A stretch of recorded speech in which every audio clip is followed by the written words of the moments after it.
اومدیم با یه پارت دیگه از خفن ترینای امسال. تو این ویدیو قرار درباره سریال برلین صحبت کنیم. برلین 2024 بازگشت به سرقت‌های نفسگیرشون. پس با ما همراه باشید تا پنجمین سریال خفن امسال رو از دست ندید. سلام دوستان، اینجا فیلمولوژی، من امینم. ما اینجا درباره فیلم و سریال صحبت می‌کنیم. اگه علاقه‌مند این محتوایین، سابسکرایب چنل یادتون نره، نوتیفیکیشن هم حتما بزنید تا از ویدیوهامون بی‌خبر نمونید. سریال برلین 2024 یه اسپیناف از سریال محبوب خانه کاغذی لا کاسا د پاپل. داستان آندرس فونیوزا با اسم مستعار برلین رو تو این سریال می‌بینیم.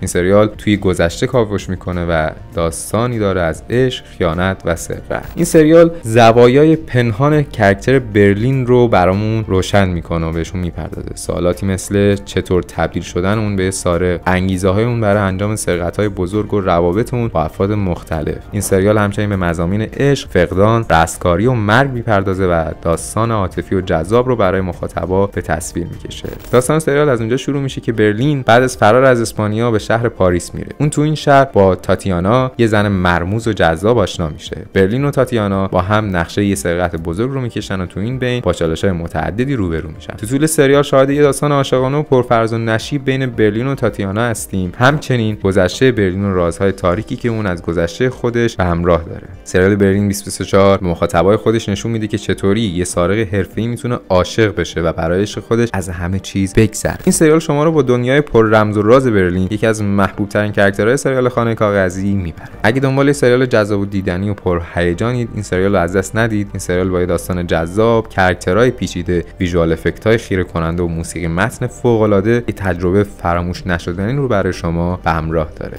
پخشش از شبکه نتفلیکس بوده، 8 اپیزود و کارگردانش جناب آلبرت پینتو بوده و ستاره‌های این سریال پدرو آلونز و میکل جنر هستن.